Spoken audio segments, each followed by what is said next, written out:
this thing happened to me. He goes, about 3 weeks after the whole thing happened, I got Bell's palsy. And I was like, what side, left or right? She goes, left. So we had gotten the exact same uh, Bell's palsy at the exact same time on the same side of the face after the exorcism. And that's demonic residue. And when you deal with these things, there is a residue. And it's very tough to get off you for a while. So that's why I really said, and I did this very quietly. It's not something like I promoted or produced. I did it very quietly under the radar because it's not work for self-promotion. It's not work for that I can be proud of because, obviously the work is done by upstairs, not by me. I'm just the conduit. I'm just the helper that, he is sent to expel the demon. And so I never really spoke much of that. But when I get to people that have had experiences, I'm very open about it. But yeah. And there's a realm that I can't explain anything scientifically, investigatively. It just is what it is. And that's rare for me. I've seen some things that just boggle the mind.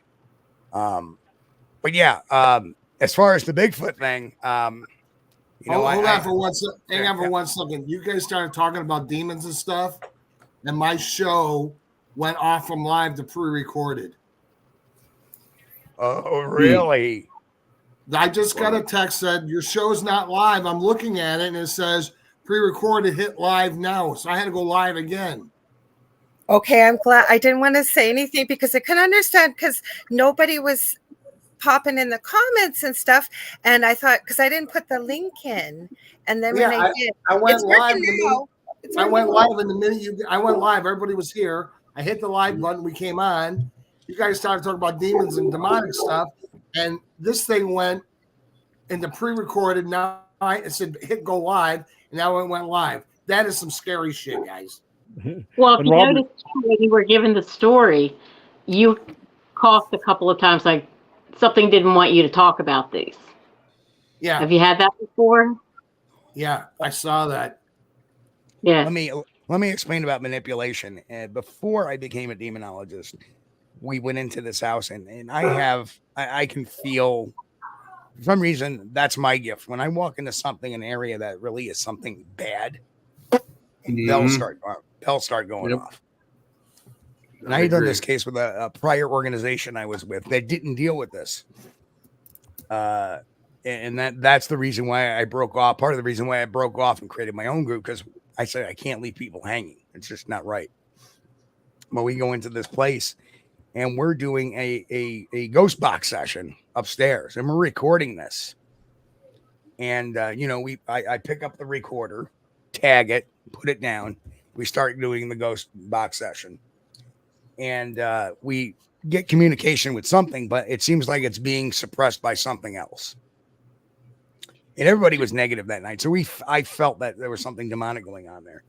And then all of a sudden, this creepy woman's voice came on the ghost box, basically. And, I'm asking the spirit, I go, are you being suppressed something? Who is it?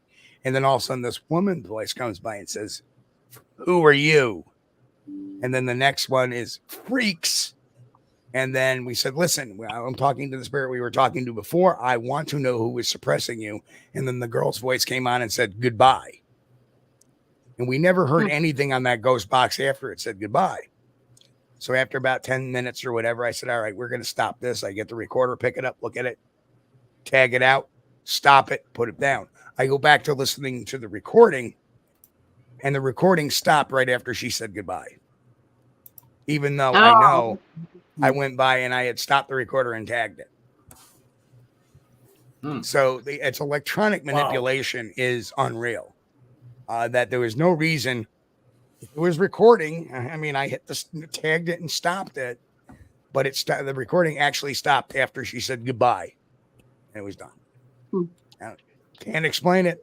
Couldn't explain it. I forgot to mention my podcast.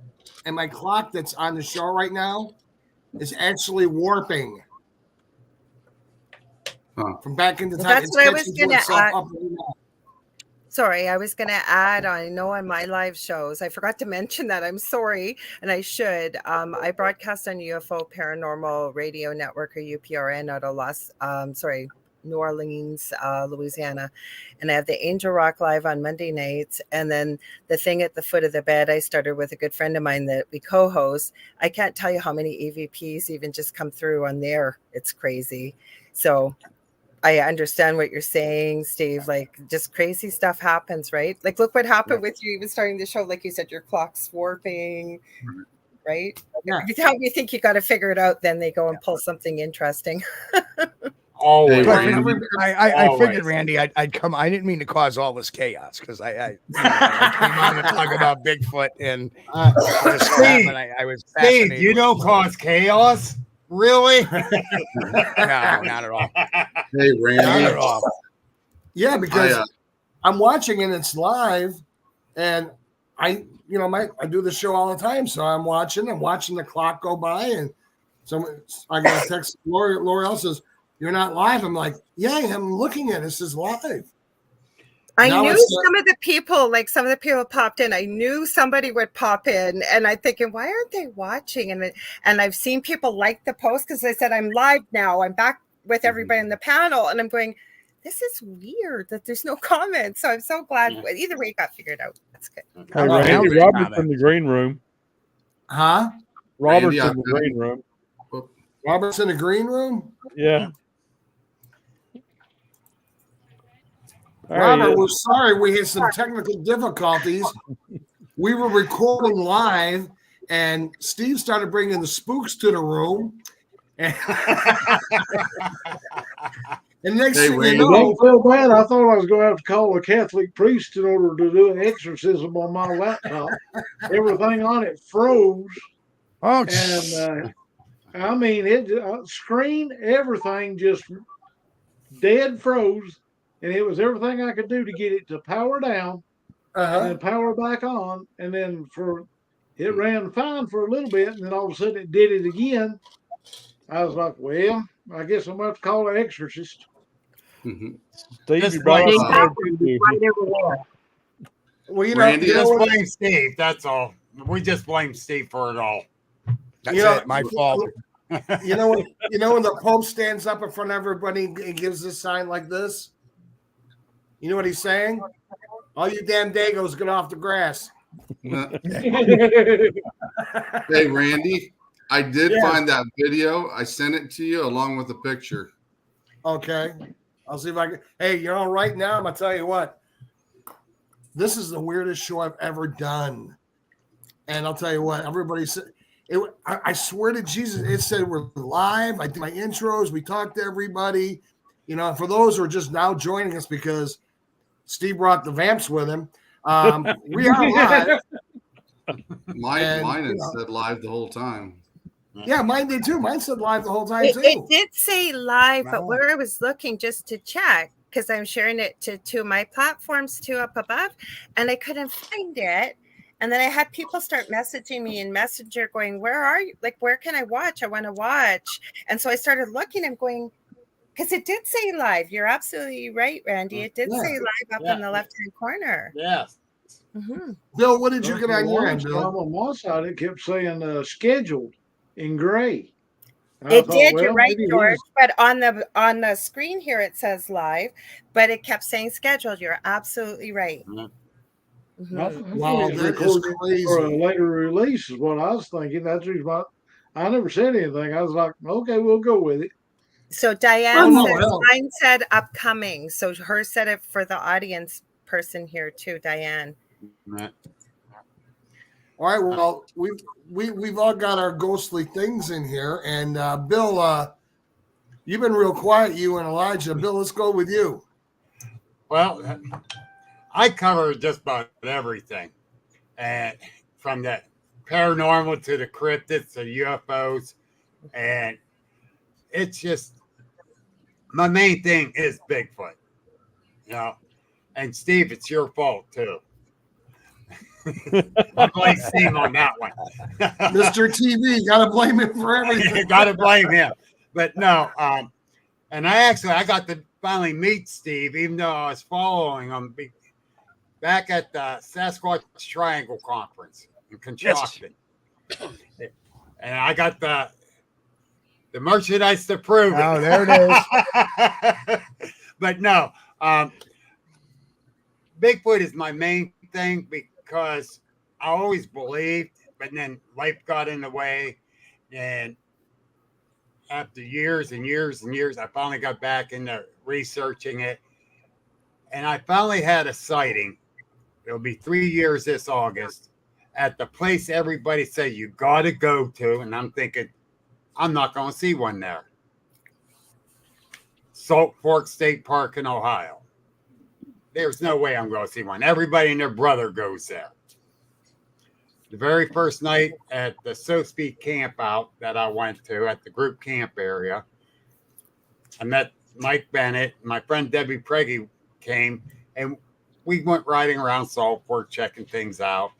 Come back. Steve says, let's go down the Buckeye Trail there. We'll go in about 90 paces, stop, and listen, look around, see what we can see. And it's just getting dark. We did that about 3 times, and each time we stopped, we had either a small nut or a stone come tossed up near us from the left. And I'm thinking, someone's messing with us because, you know, everybody and their brothers here, you're going to have some people that's going to mess with you. Well, Debbie was getting scared. Finally, at the third time we stopped, she said, I don't want to go any farther. I said, well, I'll go farther up. And I'll go about 90 paces, and I'll check things out. And if I don't see anything, I'll call you up. Well, she still watched to the left. As I got up 90 paces, Mike's watching me. I kneeled down, and I leaned in like this here, and I'm looking down the thing, and I had this little scope, and I'm twisting it, trying to get it focused. And out of the corner of my right eye, I saw a little movement. I'm thinking, deer. And I turn and look. 15 feet inside the wood line, it was there leaning in, looking at me. My first and only sighting. And let me tell you, I'm 65 now, so I was 62 then. And this old man can run pretty fast backwards without falling down. He's the new 40.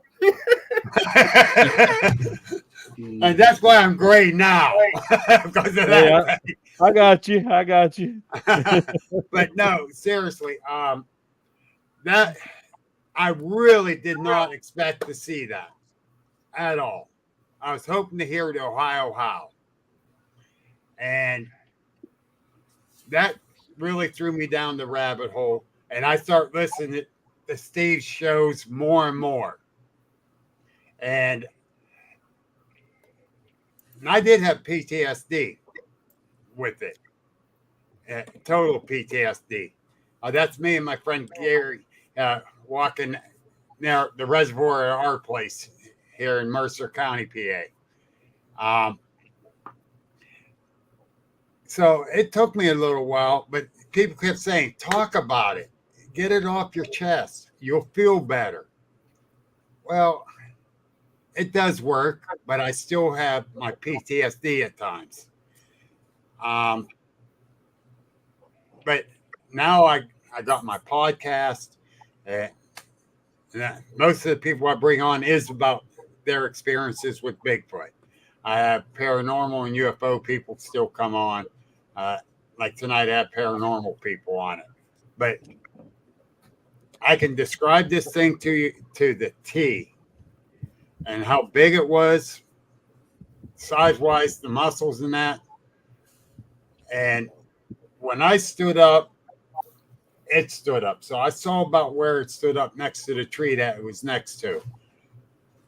And I'm backpedaling, and I'm looking at it. And I could see the dark brown hair with real dark color skin on its face. And when it stood up, I saw a hand came up, and it see dark brown on the hands, a little darker than the hair. And I start backpedaling, and I get back toward where Mike and Debbie was, and I'm going lights, the lights because it's getting darker inside the wood line, of course. Mike shined a light, and he goes, and I go, "You see it? You see it?" He goes, "I see Bigfoot's ass." I went, what? I'm in a panic mode. So he brought me down. He says, "Yeah, I see it going down over the hill." I went, "Oh, okay." He says, "You want to follow it?" Hell no. No, I was close enough. That's like the girly. It's like the haunted movies. You know, they know the monster's in the house, but we're gonna go inside to be safe. No, I don't think so. Yeah, exactly. So, but the next day we went down. It was 7 foot tall, but in that area that we measured up on the tree because I took about 5 guys with me to measure up on the tree. The shoulders was about 4 foot wide, big trapeze muscles, muscular arms, and that. And I could see, I could see the chest muscles, but I cannot tell you the color of the eyes because I did not look into the eyes. It did have the boxer-shaped nose, what I call a boxer shape, the fat nose. But that's the only sighting I ever had.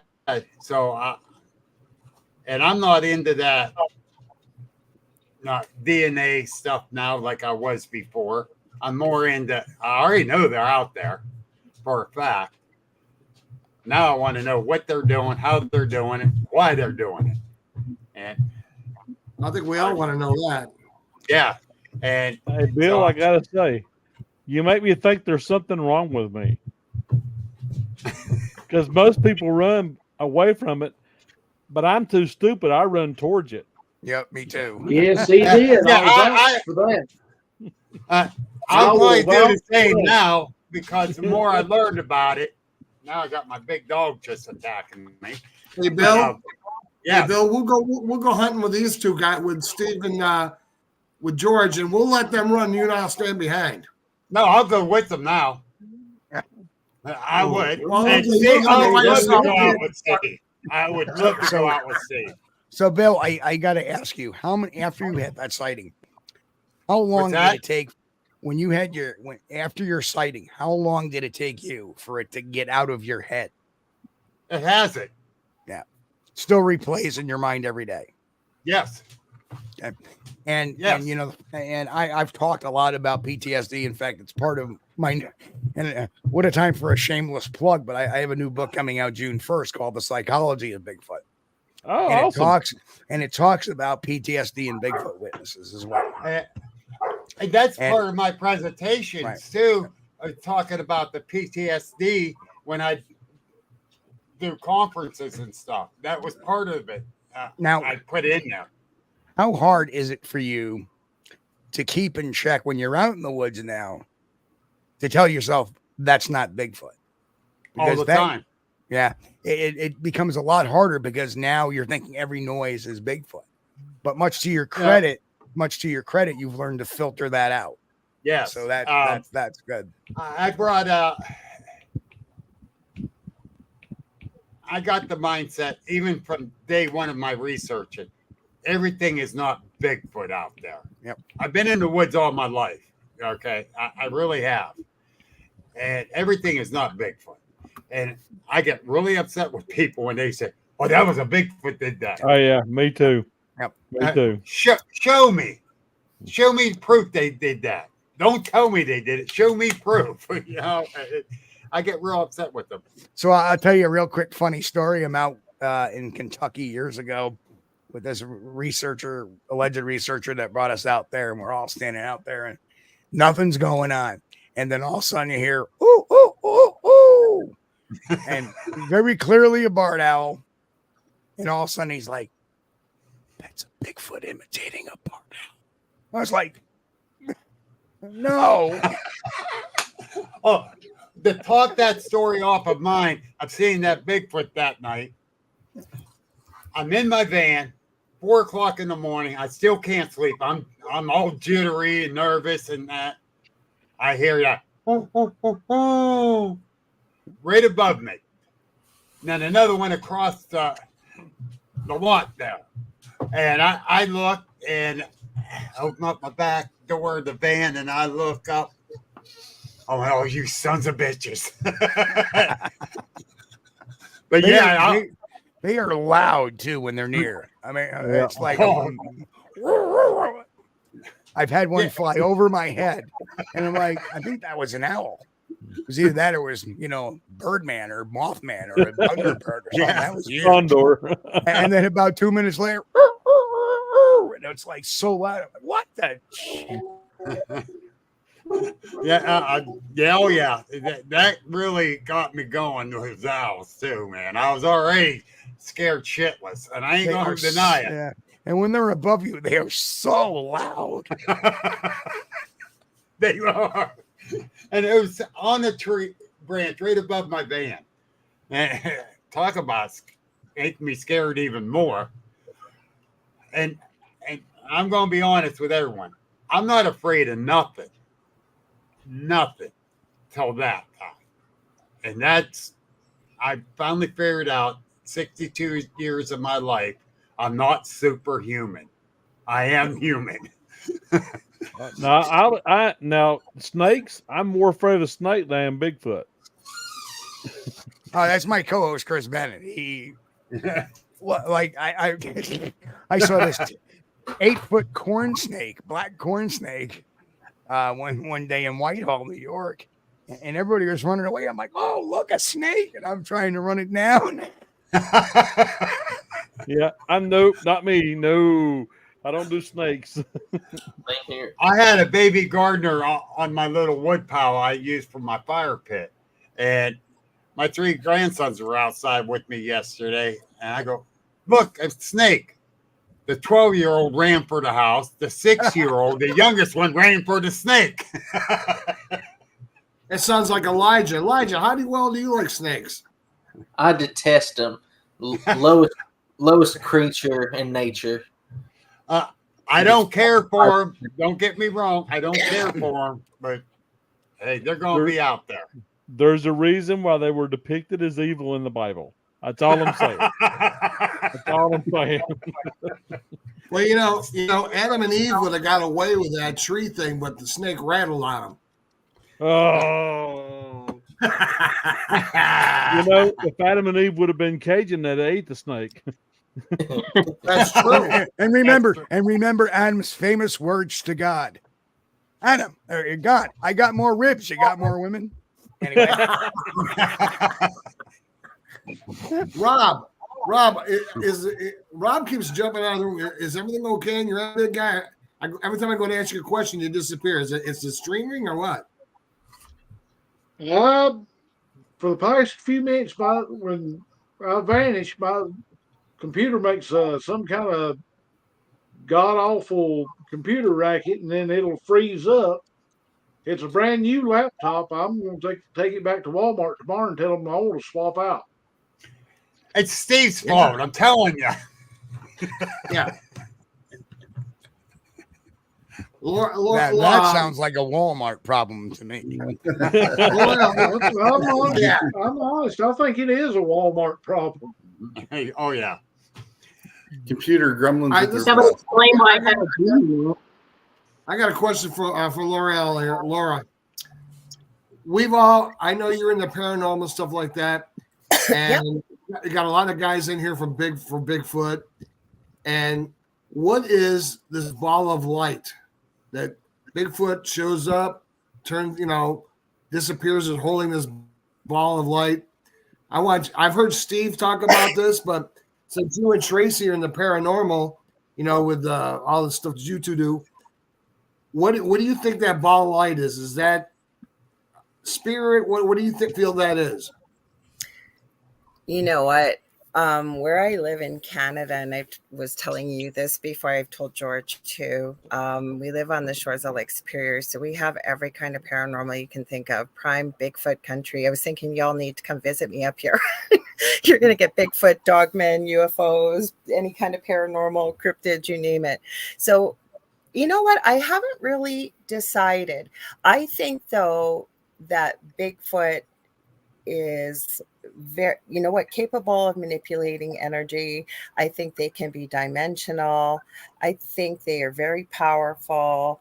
So the ball of light to me is, well, let's put it this way. I think Bigfoot shows you what Bigfoot wants to show you. I would consider, like yourself, is it Bill that you shared your experience? I know many of you have had experiences with Bigfoot.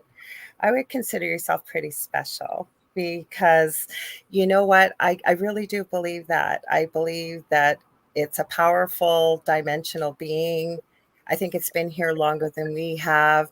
I've actually been watching lately Unearthing the Paranormal with Sean Clenn and his brother Hero. They are Navajo Guardians, and it's really interesting to hear their perspective as well. It's a little different than the way I explain it, but I believe that that's what it is. I believe they can manipulate energy. I think they can show themselves when they want to show themselves. And yeah, that's pretty well it, I would say. What do you say, Trace? It's your turn. I look at the orb that you're describing as like a portal, and yeah, like you said, they can present themselves when they want and disappear when they want. So it makes sense that however it's used, to me, it's a portal.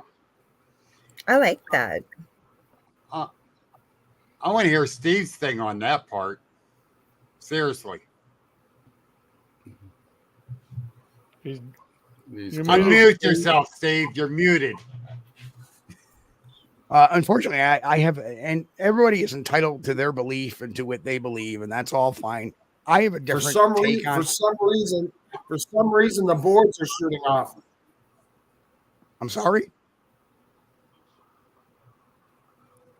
He said something about I don't know what it is, but the minute we ask Steve to talk, everybody's screen starts disappearing.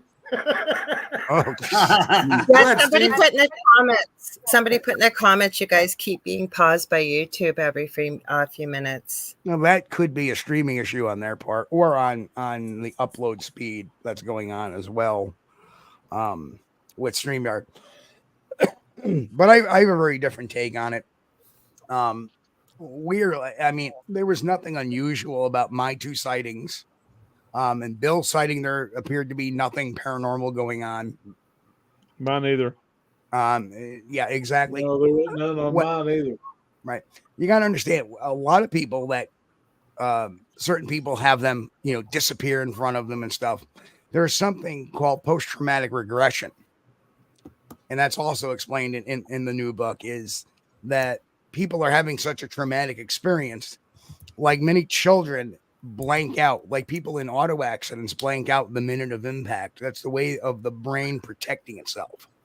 And that's why sometimes they may blink out, is your mind is just so overwhelmed. It's trying to catalog something that's not in the file of the mind, number one.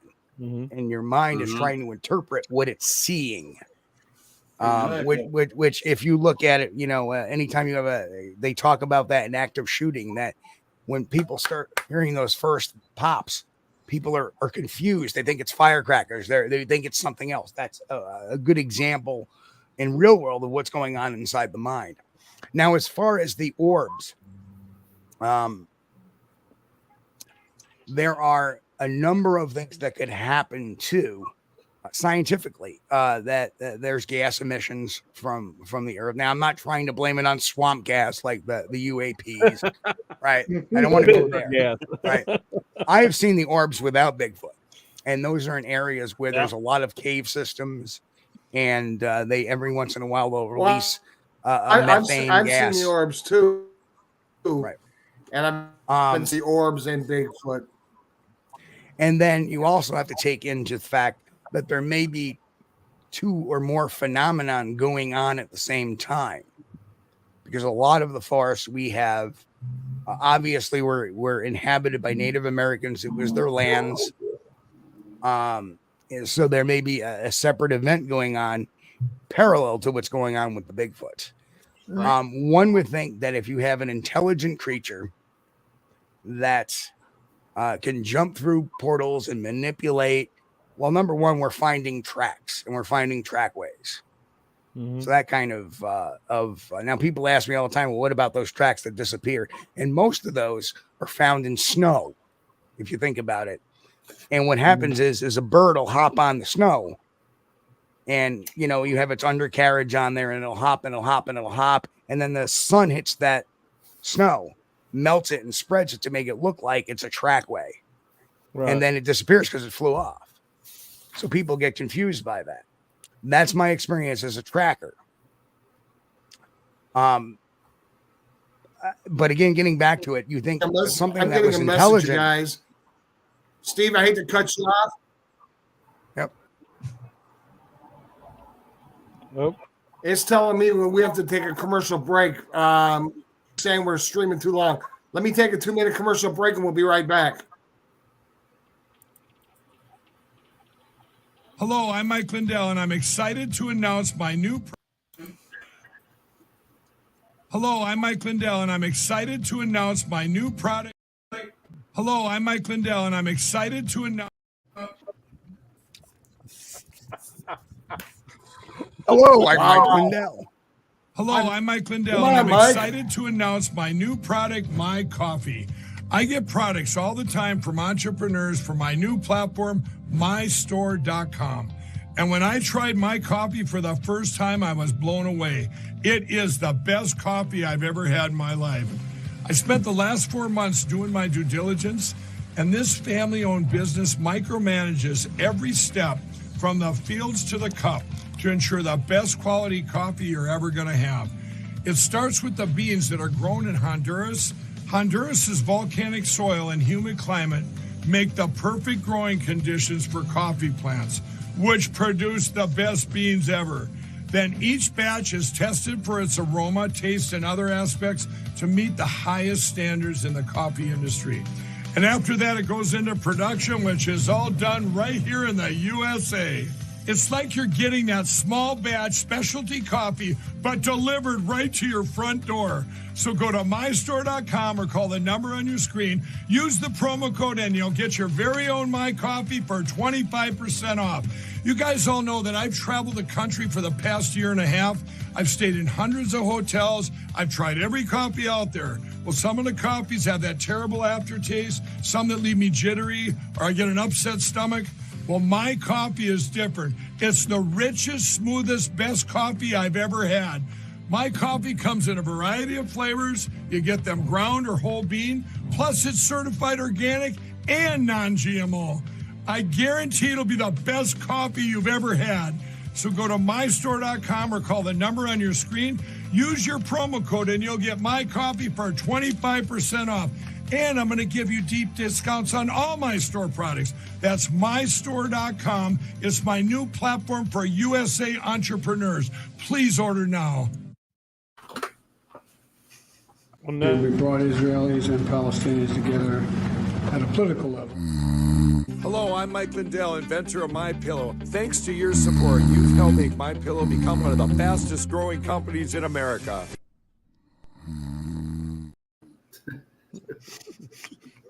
I'm still kind of wanting coffee now for some reason. Oh my God! Has anybody ever got I got a notice from YouTube. It says you have to put more. I'll read it to you right here.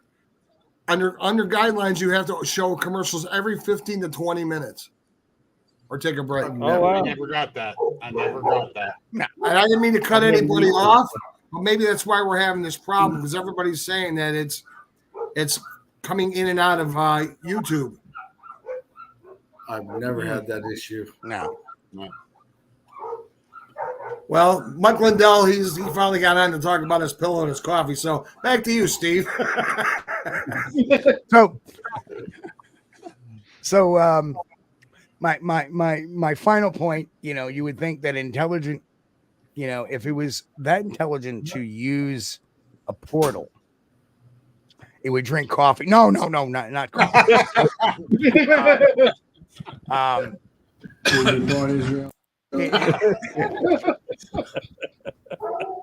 Hello, I'm Mike Lindell, and I'm excited to announce my new product, My Coffee. I get products. What is going on? I had to do it because he was drinking coffee. But this is my very funny point. I would think that if Sasquatch was that intelligent, it would be wearing some clothing, some footwear, because the environment it's being put in is a very hostile environment if you think about it.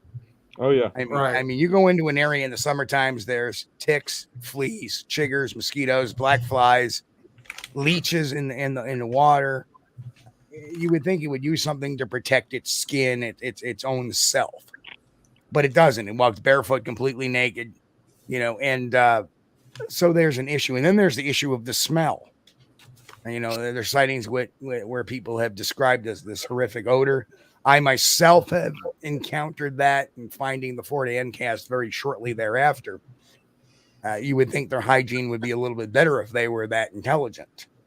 So my point being is that there is a part of our own psychology called anthropocentrism that kind of we see these creatures, or we give animals human-like characteristics or abilities of characteristic or human characteristics, like the dog playing peekaboo or the bear playing peekaboo or the dog smiling at us. They're not really smiling. They can learn how to manipulate their lip to make, but it's not really a smile. That primates can do smiles, but dogs cannot. Although they may learn to mimic a smile or something of that nature, but that's not truly natural to them. So we have this tendency to give human-like characteristics to that. And although, and finally, science is more on the side of it being an undiscovered type of primate, whereas this other thing, we tend to get romantic about it.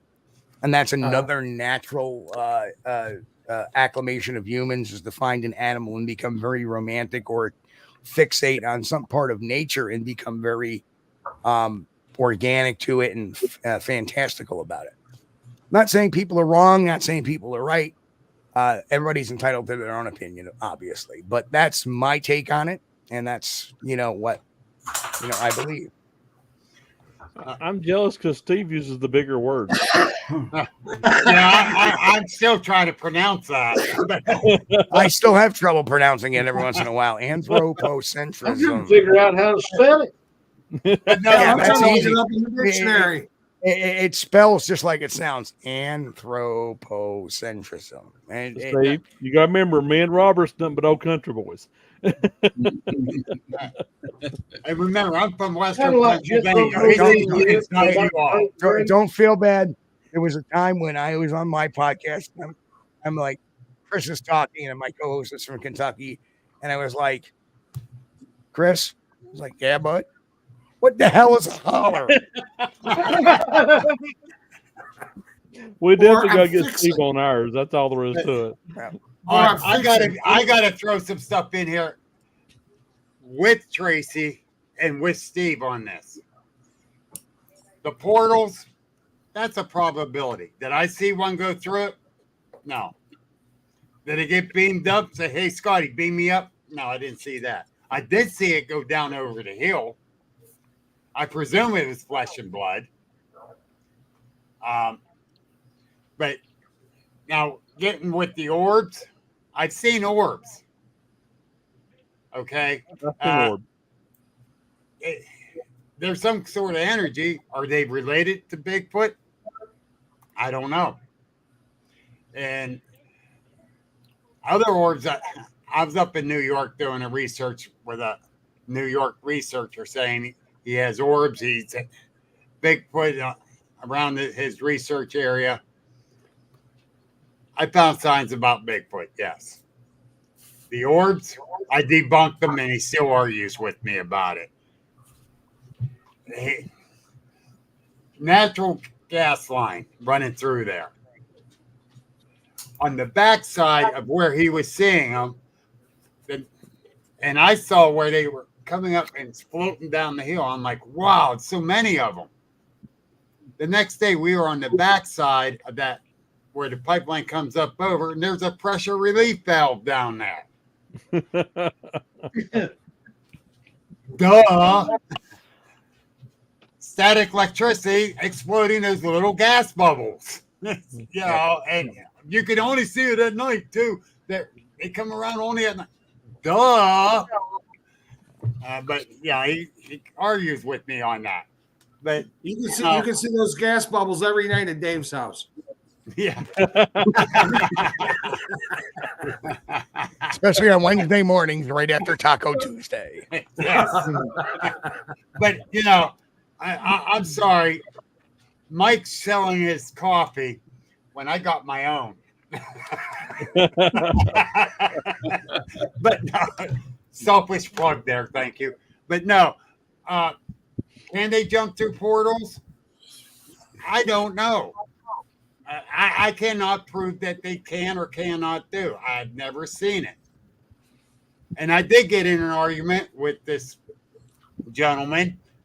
We were at a big cookout.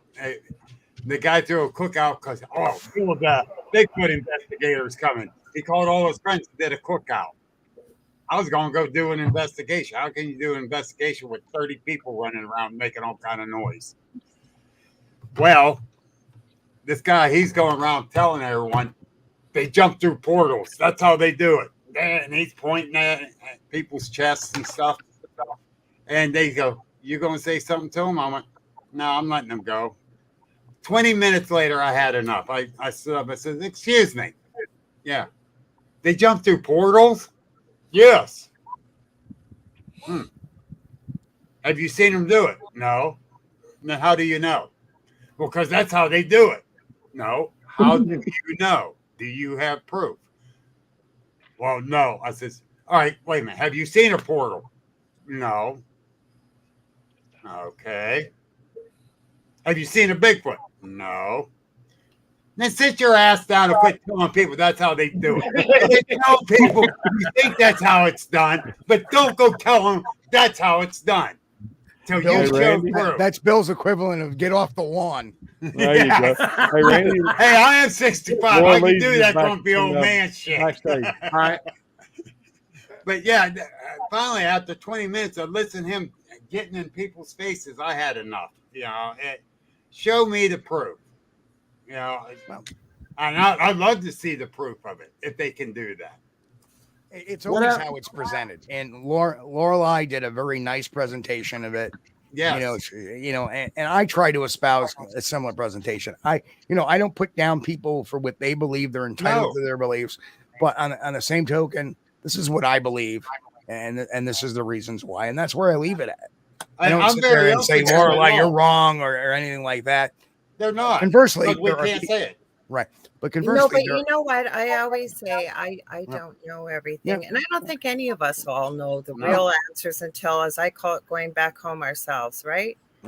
Well, in these fields we're talking about, there is no such thing as an expert. Exactly. No matter what anybody says, there's no such thing as an expert. I always tell people someone says they're an expert, run.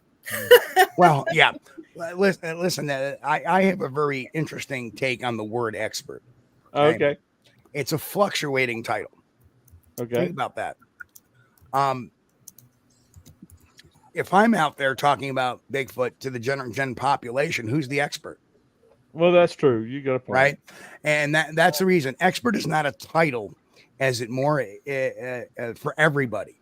Amongst each other, we're colleagues. Right. And I say this very often, like a plumber. When something breaks in my house, plumbing wise, I call the expert. That's the plumber.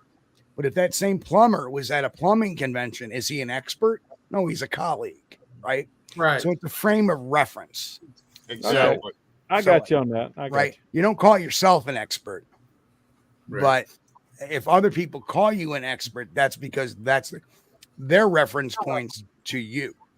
Well, what they call me, we can't repeat. That's true. I heard that about you, George. Don't worry. Yeah, I mean, I've been called much worse.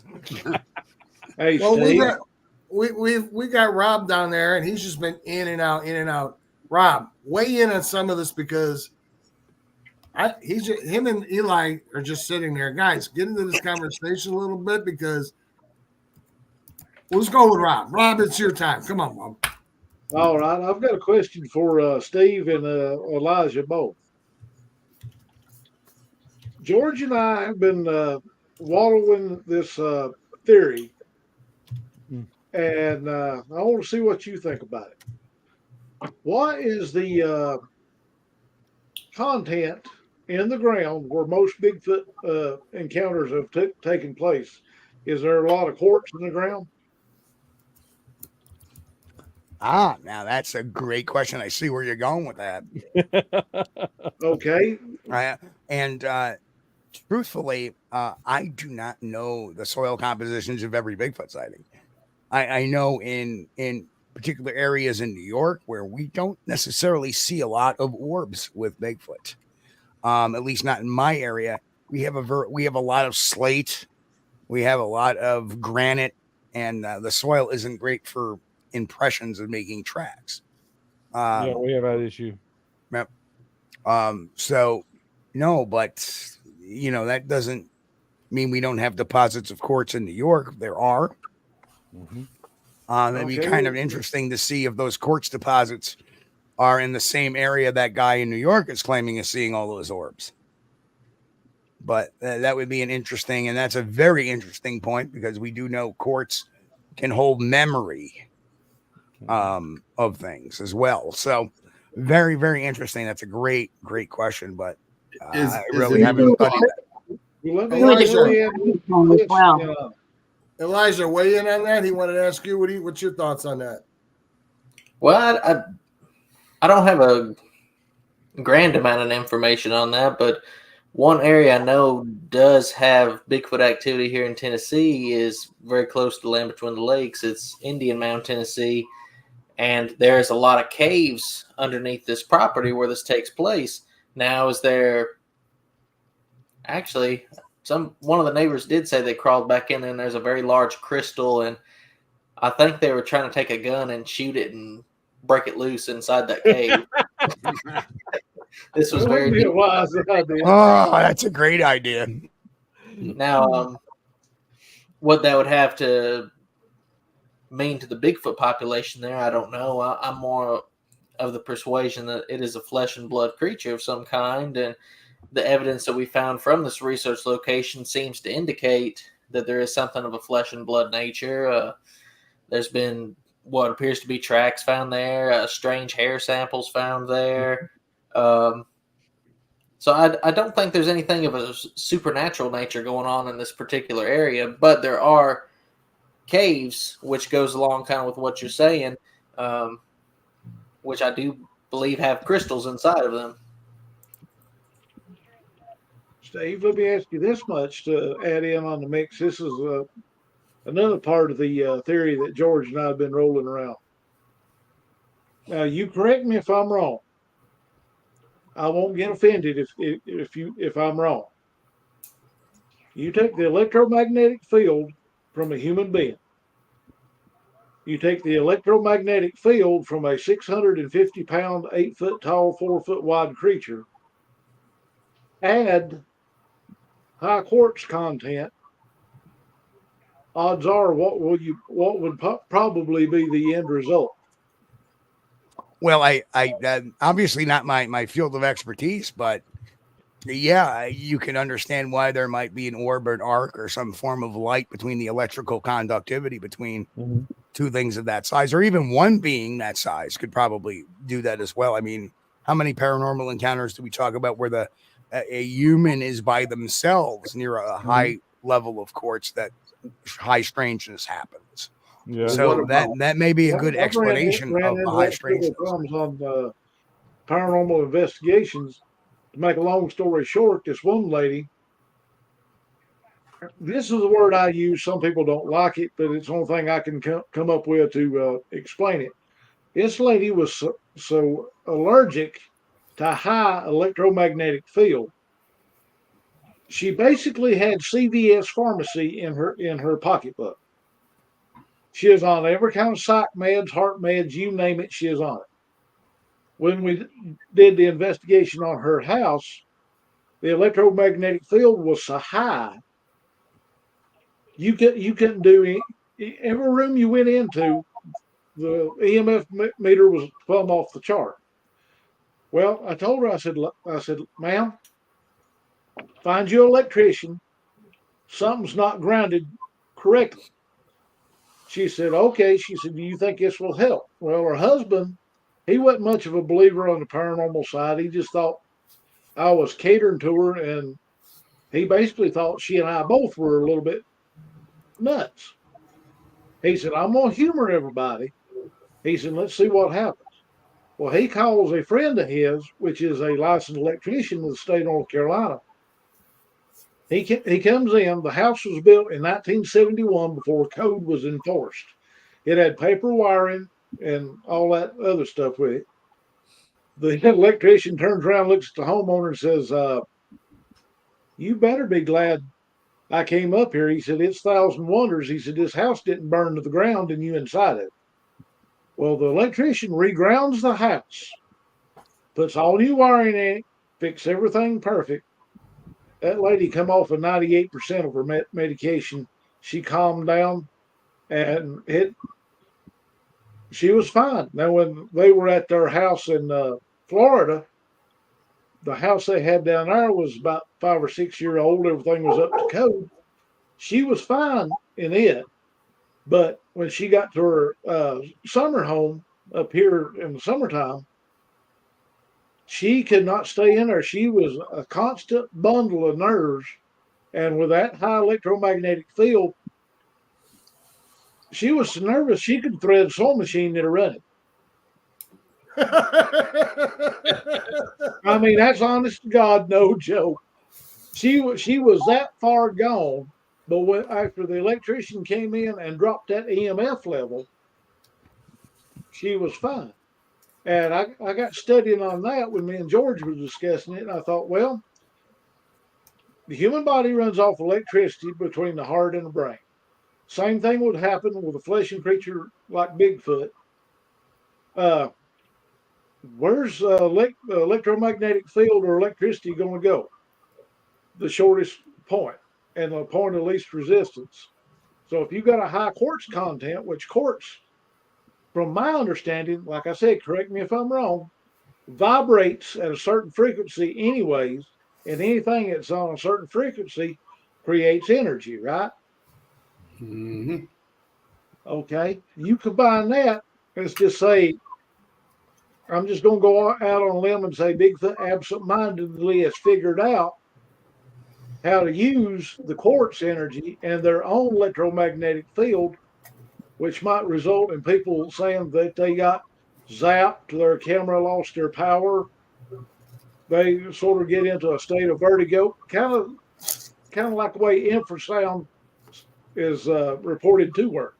And that's the reason why I was wanting to know if you and Elijah, what your thoughts were on that. Hey, guys, before we answer, we got to take a quick commercial because I'm getting that little notice up here again. We'll take a 2-minute break, grab your coffee, take a pee break, what do you got to do? And we'll talk to Tracy when we come back and Laura about those crystals and healing. Maybe that's what Bigfoot's using. We'll be right back. We got to come together under a code of freedom and liberty and justice and coming together and working together and being strong. And that's what InfoWars is. And that's why the enemies of humanity hate us so much, because we love God and God loves humanity. And I am a human supremacist. I am a human supremacist. I am a human supremacist. I am a human supremacist. I am a human supremacist. That term will be the future war with the robots and the AI. What you're hearing now is the entire future and everything they tried to stop us from doing. Our supremacy will not end with this planet. We will people the stars. We will colonize. We will green dead worlds. We will go interdimensional. We will unlock the secrets of the universe. God has laid them out like Christmas presents for his children. And I am extremely honored to be in the fulcrum and the heart of the fight to bring our race, the human race, in a race for the future. I am honored to be here. And we will break the enemy. We will break the pedophiles. We will break the Satanists, because God already sent his own himself down here to show us he could do it. God would never ask us to go through an obstacle course he wouldn't go through. And now we're going to go through what Christ did. And we're going to go through it, and we're going to be destroyed, but reborn on the other side.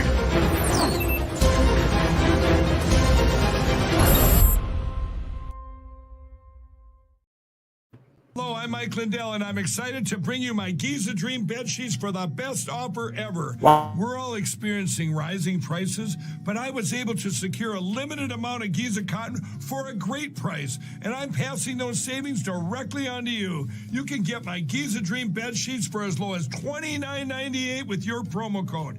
They're the most luxurious sheets ever, made with the world's best cotton. It's grown only in a region between the Sahara Desert, the Mediterranean Sea, and the Nile River.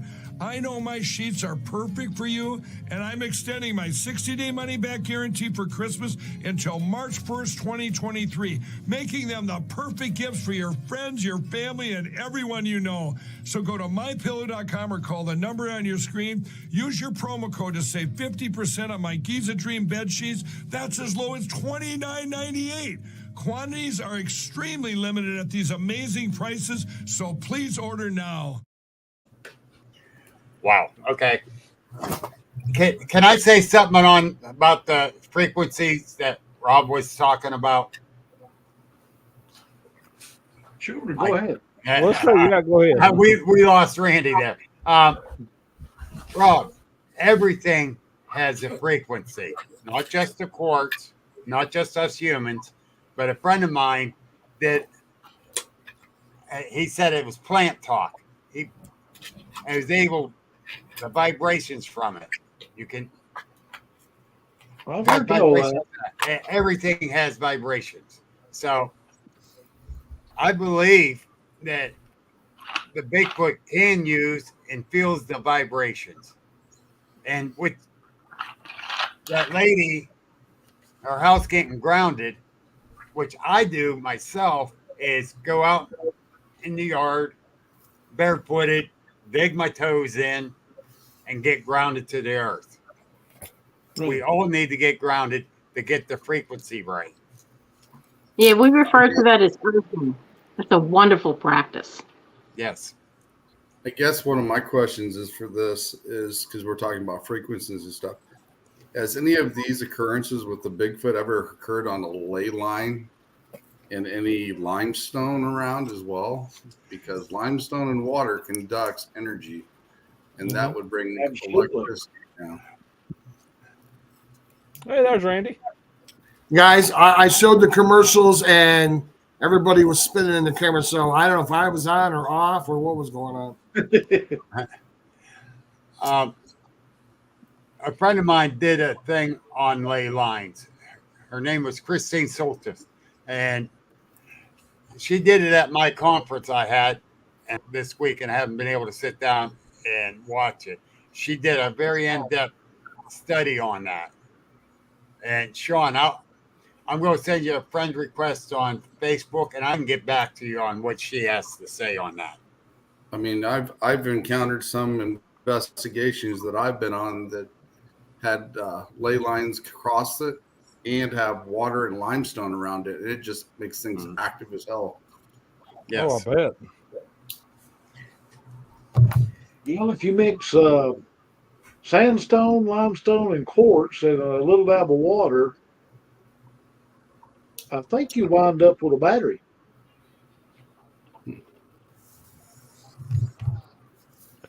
A natural battery. Yeah. Laura Lee, you're awful quiet. I'm just listening. We want your input. Well, okay, so I agree exactly with what Tracy was saying. And there was a new documentary that came out a few years ago about earthing. Like, it was this incredibly amazing, fantastic program. And it was a brand new thing. It's been around for thousands of years. There are many ways to ground. When you are working within the paranormal, I think it's really important to be grounded when we're doing anything with the paranormal and everything that everybody said here. But with that being said, everything's energy. And whoever said that it's not just quartz, you're absolutely right. I do crystal Reiki and I work with people's chakras. But what I wanted to show people, for example, human beings can manipulate energy. Like I'm going to tell you, I can tell this crystal, it's got all different kinds to move back and forth. I'm going to tell it to stop. I'm not trying not to move my arm. I can tell it to move in circles, tell it to stop. We can all do that once you start to learn about frequency and vibration and things like that. And you wouldn't even need to have a crystal. Anything that you wear on your person, a necklace, whatever it is, right? And you start to wear it, your energy goes into it. You can do these kind of things. And I think that that's kind of what goes hand in hand with the paranormal. That I always think they've been around, I believe, much longer than we have as the human race. And they understand about these things, about, manipulating energy and portals and dimensions and timelines. It's interesting. Somebody brought up ley lines. I think I was thinking that myself when someone was speaking earlier, that I wonder if there was a ley line involved as well, because that can certainly change things, underground water, you name it, right? Now with quartz crystals, very quickly, there's somebody by the name of Marcel Vogel. He's no longer alive. He's the guy, apparently, he used to work with IBM. He's responsible, if you're old enough to remember, with that foil coating that was on there. And then when he retired, he had no interest in crystals.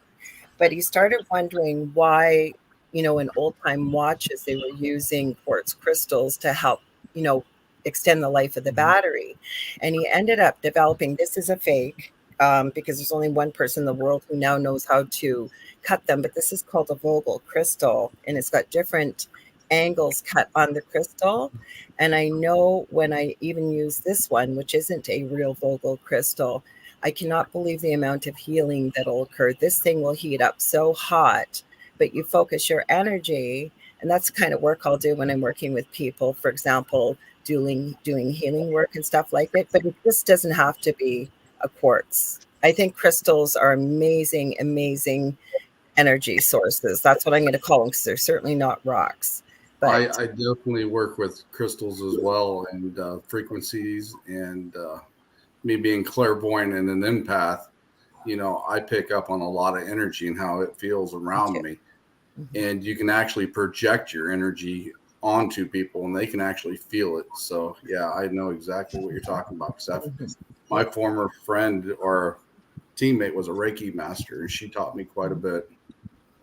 Yeah, well, it's the same thing with, I think that everybody, like I said, working as a psychic medium, being empathic, I'm sure Tracy is, but where I'm going with this is, I think we all have these abilities, but just because, we all come in with special gifts, like some people are natural athletes, natural born musicians, leaders, whatever it may be, doesn't mean you can't learn to master something else. You may not be, I don't want to say expert, but really good at it, but enough that you can manage it, right? Because when we break like down, meditation and working with it. Yeah. Go ahead. Like I said, to meditate, work with it, and hone your skill with it. That's what I like doing with that too, as well.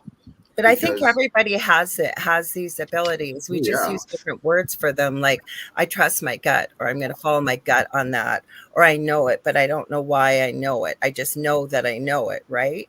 That would be claircognizance, or the big name for it. But that's part of what I teach on my shows and when I'm mentoring and teaching with people is human beings have never been taught to realize how incredibly miraculous and powerful we are as individuals. We really, really. I got a question I want to ask you guys. I see a lot of these Bigfoot shows, and I've wrote letters, emailed these guys. Steve, maybe you can answer this. In the woods, you've seen the rocks stacked up with Bigfoot, where they've had these little teepees of rocks. Have you ever seen those? Okay, well, anyways, these guys are finding these rocks that are stacked up, and they'll take the top rock off, and they'll put an electrical meter to it, and it will show that it has tons of electricity in it. Right, but I would be careful with any TV series with Bigfoot involved. Okay. You got to understand the TV shows cater to building an audience, right? Leading people on a hook, stuff like that. I would suggest people like the whole Alaskan killer Bigfoot, right? That show, and I remember watching that entire series with my wife. In the last episode, I go, watch, something drastic is going to happen, and it did. Yep, the cabin was on fire. Right. The cabin went on fire. And I go, there it is. It's nothing but a work. Okay, a lot of these TV shows are what professional wrestling is. It's a work. Right. Mm-hmm. Right? And you would understand that. Oh yeah. Oh yeah. Hell yeah. What you gonna do, brother? It's never go Slim Jim, brother. Oh yeah. Anyway, you want to follow the documentaries more than you do the TV shows. Mm-hmm. The documentaries will break it down better. They don't have a hook to keep somebody for the next episode. Well, you know the guy that does the ancient aliens has got that hair that stands right up in the air, Giorgio. Yep. He was out. He was doing. I didn't know he did Bigfoot. I thought he just did aliens and stuff. And this guy had a rock that he had taken off the pile, and they stuck an electromagnet, whatever meter to it. And this thing was like ping. It was pinging off of there. And that's normal. I mean, it doesn't matter if he found the rock in a stack or in a pile or right. Spread out. They're still going to ping that. That has nothing to do with Bigfoot specifically. Nobody has seen Bigfoot ever rock stack. Nobody has ever seen a Bigfoot putting up these intricate tree structures that people are pointing at saying, oh, this is Bigfoot. As a professional investigator, I need a little more than just somebody pointing at something saying that's got to be Bigfoot, because I could point at it and say that's got to be straight line winds, or that's got to be, perhaps a vertical wind pattern that caused that.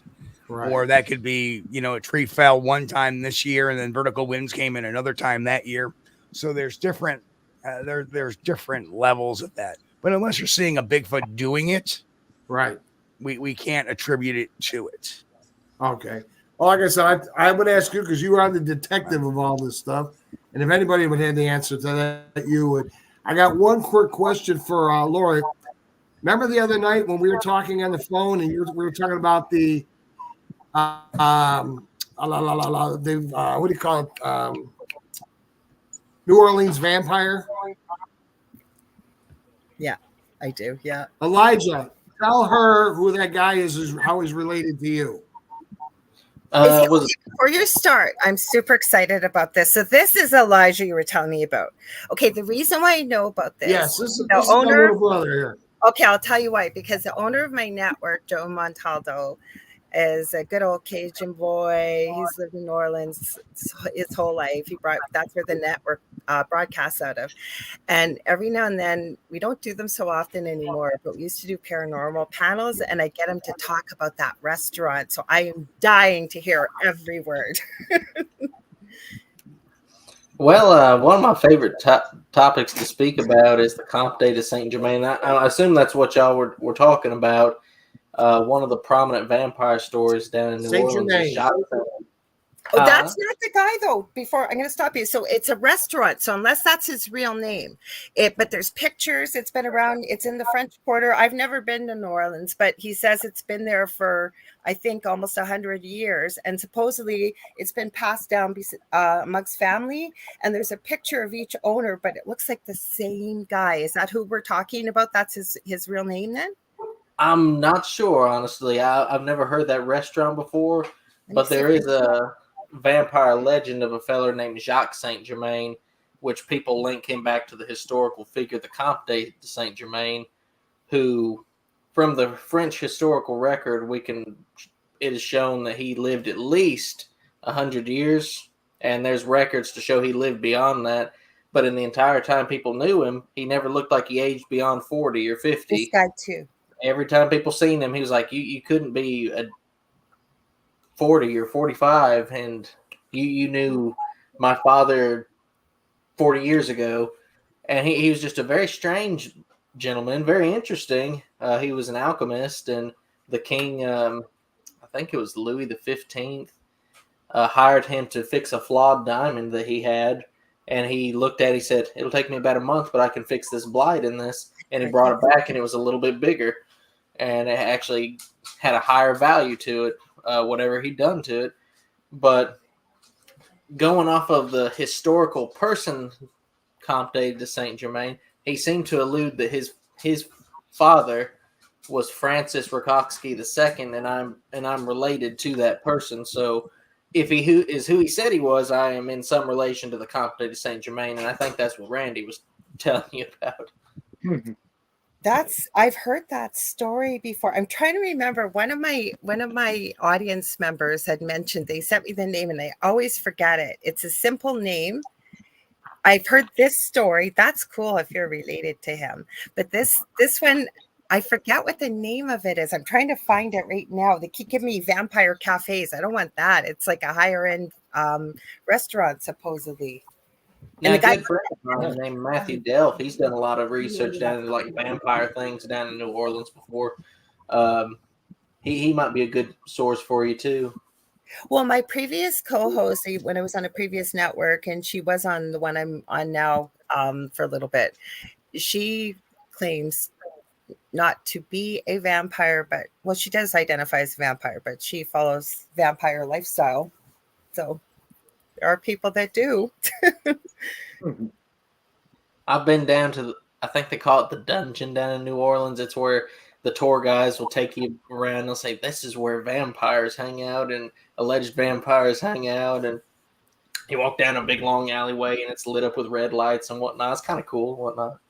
Oh, Joe's told us all kinds of stories. He says, if you come down to New Orleans, you need to go with somebody that you know if you're going to step out of the quarter. He always says.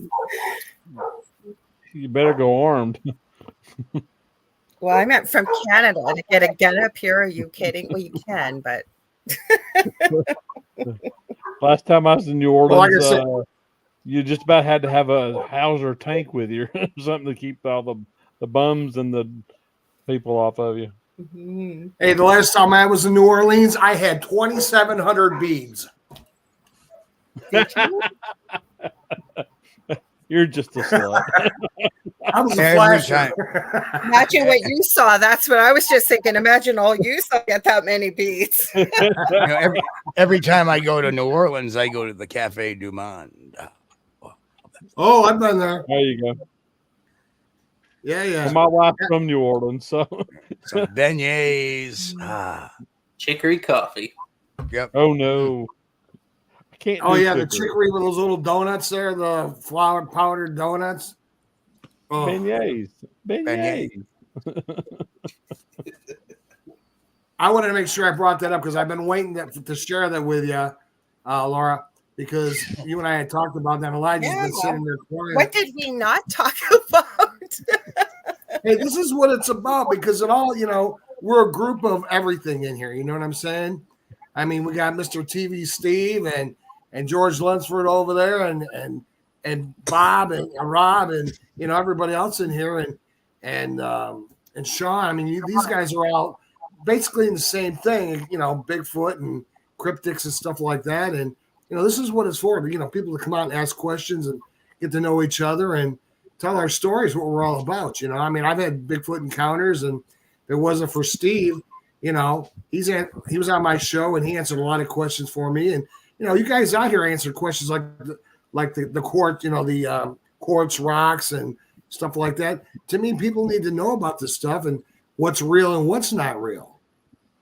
Yeah, and Rob, that's really a great catch too. The cold quartz thing. That's really a great idea to take a look into that. You gotta watch Rob. He sneaks this stuff in on you and throws you off your game. I can't help it. I get too much time on my hands and my mind goes to wondering. I go to comparing one thing to another one, and I go, wait a minute. We're getting a few common factors. I wonder if these could possibly be related. And exactly. George gets about 3 phone calls a day, and he's like, "Dude, what are you thinking?" Hey, we worked through it. Oh yeah. Well, I mean, we and don't that's drive why one little nuts.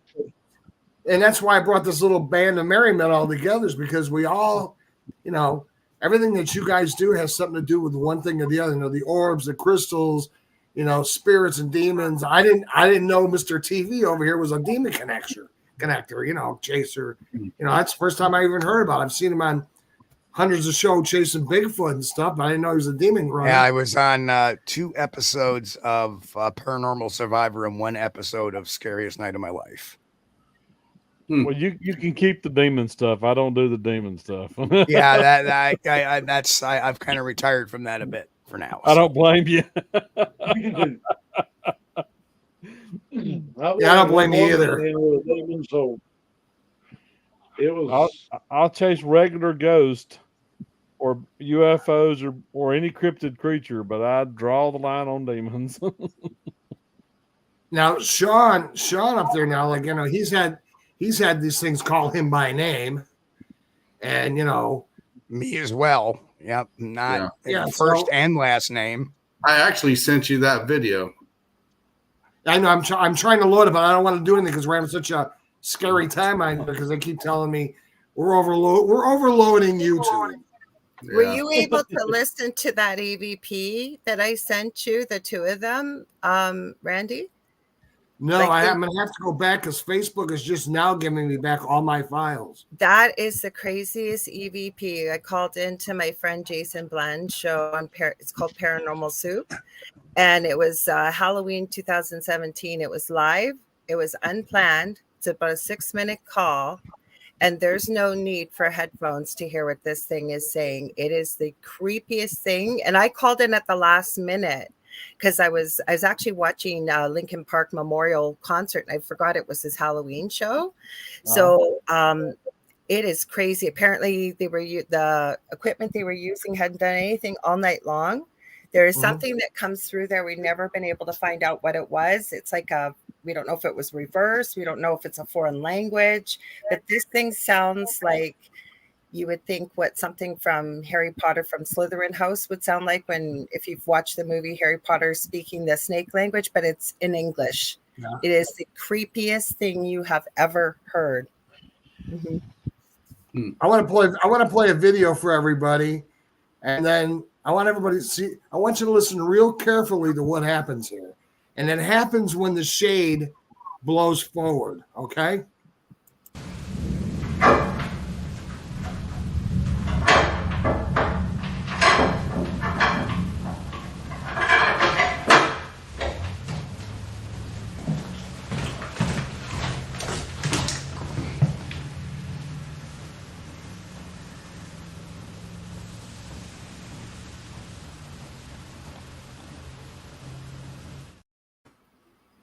That was interesting.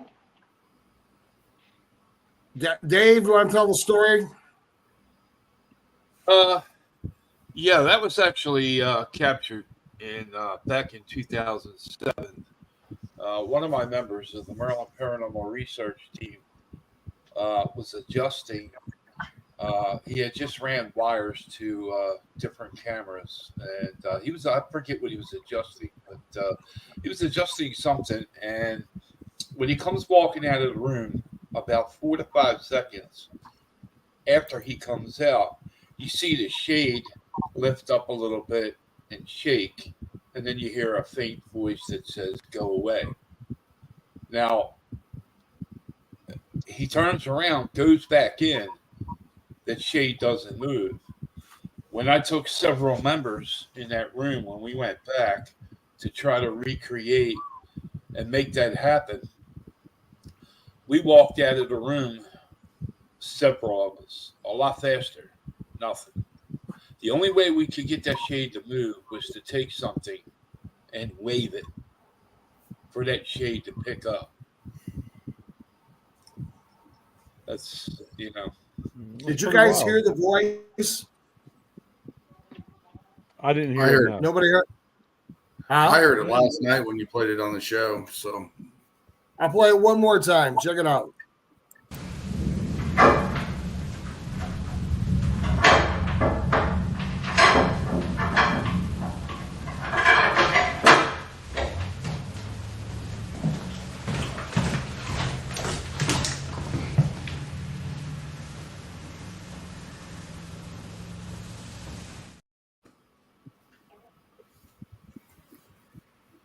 if you have headphones on, you can hear it a lot better. That's okay.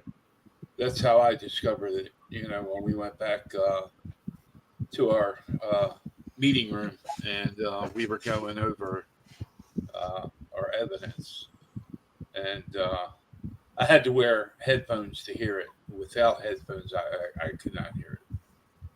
Tracy, your input. I'm just blown away by everything. I'm so sorry. I'm so interested in what everybody has to say. I haven't been talking, so I apologize. There's no correct answer for everything. We're all going to have our different points of view, and we're all going to see things with our own proverbial backyard and all. But I like this group because everybody's just bouncing off of one another, not just saying my way is right and your way is wrong, and Right. Exactly. And that's why I love this room. We came together with you guys because I've met with you guys or I've talked to you guys, and every one of you has brought something different to the table. George has brought stuff to the table, and Rob and Steve and and Sean. I mean, all you guys are, even Elijah's guy. Everybody brought something, and that's why I brought this group together so we could all. I'm learning a lot from all of you, so thank you guys for being on here. You know what I'm saying? I like it when we all been good and talk because, like you said, you learn from everybody and you get an opinion, and then you can form your own. But like I said, you learn from everybody when you're around each other. So. Yeah. I mean, I'm a Bigfoot guy. I've had Bigfoot experiences since I was 5 years old. I've actually had Bigfoot tell me to stay away from a bunch of logs that were piled up. I would get snake bit. Next day, I got snake bit. I've seen the hairy man. And you guys need to go to Tennessee down there by Elijah because I'm telling you what, that's Bigfoot territory. And I've told him where to go, and I'll tell you guys where to go. Waverly, Tennessee's got more Bigfoot running. He's been there. They call him the hairy man. He's been running around there since I was a little kid. And if you scream, he will scream back. You howl, he'll howl. You leave meat out there, and he's going to take it because he stole 2 deers. All of you have heard the story. But there's just you guys in the room, I want to thank each and every one of you for bringing your abilities and your smarts and your, everything that you guys have, because I've learned a lot today. And anything anybody wants to add or answer somebody's questions, now's the time to do it. I got a question for Elijah. I actually got a question for Steve there.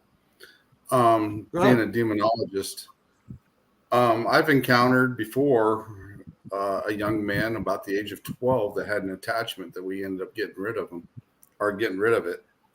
And he was cussing up a storm and everything else, but he wouldn't tell us who it was. And we ended up extracting the attachment from him and getting disposed of it. And he hadn't had a problem since. But do you normally see some of that being the attachments when kids are about to turn from 12 to 13? Do you see that often? Because I've seen that a few times already. In the cases I've dealt with, most of them are either adult or mid to late teen. Yeah, so I haven't had that experience, but it's like I said, that it's been documented before that's happened before. So, the interesting thing is the 12 to 13-year-old, that range. You think about what the hormones are doing, and it's life changing. They might be going through a testing. I did when I was 16. I heard what I assume was the devil or just something negative telling me to pray to it for 2 or 3 days straight. And I was afraid to say anything to anybody because it sounds stupid and crazy. But I finally stood my ground and said, no, I'm not going to pray to you. I'm going to pray to this. And it was been fine ever since. And I had a lady tell me at one point that there comes a time around that age where you're going to be tested and you're going to take this path or you're going to take this path. So it just another way of looking. I mean, when I walked into potential demonic cases, there is basically a line of questioning that I ask. What's your religious background? Have you been baptized? people are unaware that baptism is a minor rite of exorcism. People don't know that. Right. Yeah, you're expelling everything bad. And of course your traditional signs, precognition, preternatural knowledge, uh, levitations, apportments, stuff like that. Those are all traditionally things associated, coins disappearing or money disappearing and then reappearing elsewhere. That's an annoyance. That's one of the things. Scratching or banging on walls is usually turns into scratching a lot. A lot of people hear scratching on walls. So in the minute I start hearing those type of triggers, then we have to go into it sounds like and mind you that most I've done a number of deliverances, which is an exorcism on a building. When you do an exorcism, that's on a person. When you do a deliverance, that is on a building, where it's not manifested. A person may be in a state of oppression, but not possession. Right. And if you can catch that in that stage, you can do a deliverance on the building.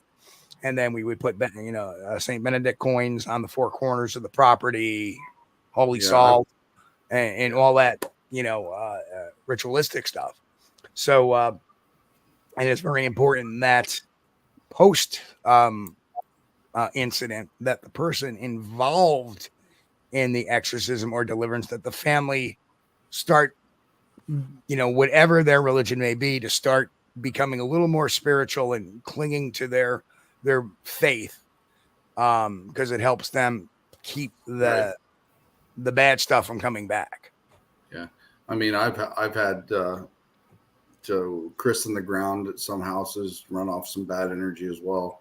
So I mean, I know stuff about that, and I've taken shaman classes as well. So I'm pretty familiar with things like that as well. But I've ran into, like I said, 12, 13-year-olds getting these attachments about 4 times since I've even been in this field. And I've even had a few colleagues have attachments that we've taken out of them. And I sent Randy a picture of one of them. I don't know if it ever did come through, that me and my former Reiki mentor, we took an attachment out of a person, and she was using her, what do you call them? Symbols or whatever you want to call them, and vibrating. And I was using my technique that I've got, and we actually took it out, and you can actually see that on the wall, that her holding it back with one of her things. So that was, it's also super important to find out how the demonic made its way to its victim or victims. Well, the funny thing is with her, she kept telling us things all the time, and she wasn't acting right. And she just kept acting abnormal, and we just kept picking it up. And that's like, this isn't her. I mean, it was pretty evident. And then, like I said, the picture that I sent Randy, I had an SLS. The Reiki master had an SLS. She had nothing. And it didn't come back until after we performed the ceremony and got rid of it. And then all of us had our SLSs. But yeah, it was very interesting. So like I said, I've learned a lot from my Reiki mentor and the shaman. And you learn a lot from experience. One of the freakiest things when I was dealing with that 16-year-old, which I thought we had a couple of meetings with the mother previous to this whole event without the actual 16-year-old being present at the house. And while we were there, she would call up the phone and say, "Who's at the house?" And again, preternatural knowledge. Like anytime we were there, we would get a phone call. "Who's at the house?" Well, and what we did was, when we actually did the event, I wanted my team to go in and, assess things. And I stayed out of the house, because a lot of times what I found was that after several years, I would go into the house and everything would stop. It was demonic. Everything would stop. It would hide itself. Yep. So I would stay outside. And then when it finally appeared to them they gave me the signal, and I walked in, and that's when the violence started. That's why the cops had to hold her down, and the eyes were just not natural at all, and they just it was the freakiest thing you'd ever want to see. And I've been on an investigation that's come over the Ovilus, and it says to me and my mentor that was the Reiki master, we don't like you here. We don't want you here. We'd leave the room and they'd get more responses, like you said, than when I'd walk into the room, because it doesn't want me around. So, Elijah, you were at the. Oh, go ahead, Steve. I'm sorry. No, my response would have been like, especially in demonic cases, too bad. I'm here. That's normally what I say. Yeah. I'll stick around. I stick around until it's done. I don't ever walk away. So that's one of the things. And that was a problem with my first group, is they didn't know how to deal with it. So they walked away from stuff and they left clients hanging. And there's always some really bad history too with the families that we deal with too, and that's because what happens is when you have families that are in such conflict, it opens up the vulnerabilities for them, for the evil stuff to snake their way in. Right. I agree 100% with that. And for us, one of the biggest indications that activity was ramping up was the smell. It would smell like, I have a German Shepherd. The only way I could describe it was going number 2 times a pack of 1,000. So bad. And I've smelled some pretty bad things as a nurse that you'd be gagging. And then just as quick as it came, it left. I saw black mists. I've got pictures. I sent you a few pictures, Randy, because I should have thought about that when you couldn't go on Facebook. But I started documenting things, and we weren't the only ones that experienced things. The biggest thing, though, my partner, he's still a skeptic after everything we've been through. Like when he had been thrown across the kitchen 15 feet, he didn't tell me for 2 days. The only reason I realized, he had the voltmeter out. It was 3:00 in the morning. He was bending down to grab the mustard to make a sandwich, and he went flying across the kitchen, he said. And so he had his voltmeter out and he's checking the fridge. And even though he didn't feel a shock, but the only reason I knew, because he had a big cut on his arm. And where did that come from? He goes, oh, yeah. I went flying across the kitchen into the counter. And I said, what? And he's still this way. And I understand it's good to always have a healthy dose of, I don't know if you want to call it skepticism, but we can't always just jump to everything being paranormal. And I think that's come up a lot today, right? You have to debunk it. You do. Yeah. Mm-hmm. Yeah, I always look for the most logical explanation first. And then once that's out of the way, then you start looking at other avenues. I definitely agree with that too. Elijah, when you were at that vampire hotel, did you get any ghostly things or anything that happened while you guys were up there at that hotel? That was a very peaceful night. We went up there the night, and it was just bright enough with the moon where, you could see everything. You didn't need a flashlight. It was very comfortable that night. Now, you do hike up a very large hill to get up to the Vampire Hotel. And at one point during the night, we seen this ball of light off in the distance. And from where we were standing, we looked at it, me and my sister and a friend of mine. We're like, that looks so high up off the ground. That couldn't be anything normal, couldn't we? Watched it for the longest time, and I was live streaming at the time, and even got it a little bit on the camera, and was watching it, and it went out, and it was like, was that anything? Was that an orb of light or something? And I don't know if it was, but when we got back down to the car, when we were done up there, my buddy, where he'd parked on the side of the road, one of the park rangers or whatever post a big ticket or big warning on his windshield. So I think we seen a flashlight of one of the rangers, and it was just an odd perspective. But as far as like getting weird feelings and whatnot, I can't confirm anything like that. But that night I was up there, it was relaxing, man. Why do they call it the Vampire Hotel? Reason they call it the Vampire Hotel is, I guess, a little bit of a background on the place. Vampire Hotel is in Land Between the Lakes, and if you look at like a map view of the park, Vampire Hotel is about halfway up and off toward the left. There used to be a actual house that a woman had up there at some point, and it's all you got up there now is a big rock retaining wall. But at one time, you can find the blueprints online. It looked like it would have been a fairly nice house, and it's overlooking the lake. You got a very nice view from up there. But y'all remember some years back, Rod Farrell, the feller who killed that couple down in Florida? Oh, yeah.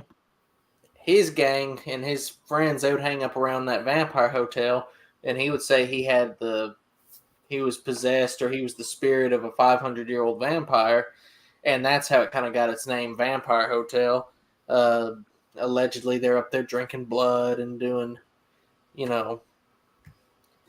less than positive things, I suppose. And he went down there, killed that couple in Florida, and got put into prison.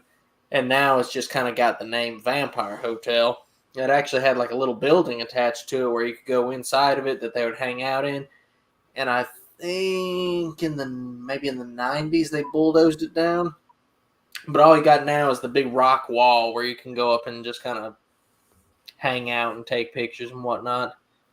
But as for like Bigfoot activity, we went up there, tried to see if we could rustle up anything, and not really anything. We found an interesting break, but like Mr. Steve was pointing out, you can't prove that that's anything, Yeah,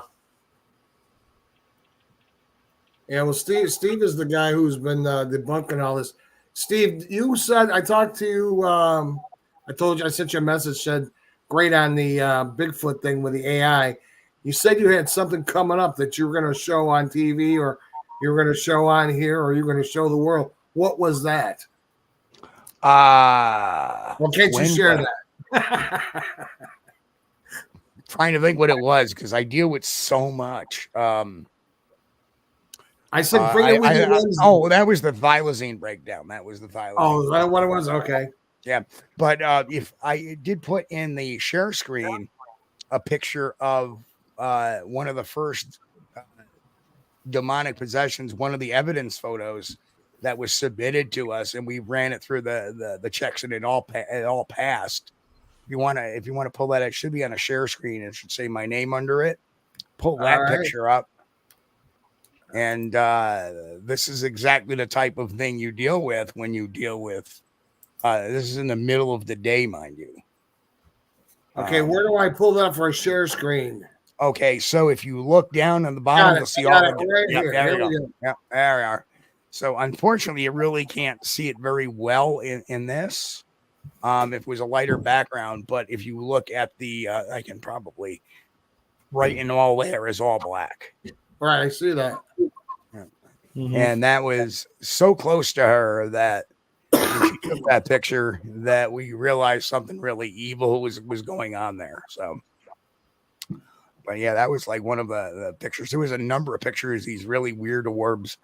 But I want, this was more convincing to me than the orb photos. So. I didn't know we could do that. So you taught me something today about that share screen. Yeah. Laura, you got that picture of that closet? You want to share that? If you know how to do it, we'll throw it up there. Yeah, give me a second. I can share the EVP. I could have shared all that stuff. I didn't even think of it. Give me one sec here, guys. That's why Steve's the detective. He knows how to work all this stuff. No, I knew how to do that. I didn't know you wanted me. I produced my own show on StreamYard, and I do a lot of producing for the network. So we're all here. I mean, share it out. Steve, thank you for showing that to me, because I didn't know any idea I could do that, buddy. Give me one sec here. He's drinking my coffee. No, actually, I got Diet Pepsi, but keeps it cold. Yeah. I'm going to share what I've caught. It was a friend I was talking to, actually, that she caught these pictures. It was in the most active part of my house behind me. And then this thing that those look, I didn't know what those were. So I took pictures. Like I said, I took pictures of everything because I didn't know. I was like, what the heck are these things? And when I looked at them, it almost looks like, I know it looks a bit blurry, when you're going to see it in just a sec. Here, give me 1 sec. I'm just sending it to myself. I do it a little differently than I know exactly how Steve did it, but I'll do it a little differently. So you want me to show the thing on the wall, or you want to show the thing behind me? Whichever you want to do. It don't matter. Okay, hang on. If I'd have known this, we all could have shared stuff. Steve, he's always teaching me something. Okay, give me 1 sec here. I got it. Here we go, guys. It's hard to see though on there because it's blurry, but that looked like a spider web in this little closet in my old house at the back door. But if you blow it up, it looks like, and it could be pareidolia, but it is the weirdest looking spider web I have ever seen. And it almost looks like a white skull in the face. That's kind of wild. Like I said, if you see it up close, it's like creepy. But this thing, I don't know what this thing is behind me here. I'll pull it up and then you can pull it up, or I'll put it, just give me a sec here. So there's 3 pictures. I'll try and pull because they show a progression, but okay. Oh, sorry, I hit the wrong button there. This thing behind me, I don't know what that was. I didn't even know it was behind me. It's hard to see because it's small, but it's some kind of creepy looking thing. You can see a face on, almost like a hat. The picture before it, there's nothing there. And the one afterwards, there's something to the right of the tall thing that was left there. That was all taken in a matter of a couple of seconds. I don't know what this thing was. It was my friend. She's up in the corner. I just blurred her face out, obviously. So I don't show her face. I didn't ask her. She's okay, but I didn't want to leave her face in there. So it's creepy. And we got all kinds of different pictures like this. Other people experienced activity. It was creepy what was going on in that house, I'll tell you. Hi, Roger. Mr. Lunsford, you got any other creepy things you want to get off your chest? No, I think I'll save it for next time. Mr. Ellis, how about you, sir? No, I'm good. Rob, how about you, brother? Well, I've got one question for Elijah, and if Steve wants to jump in and give his opinion, that'll be awesome too. Either one of you, have you ever heard what they call that samurai chatter on a Bigfoot investigation? I have not.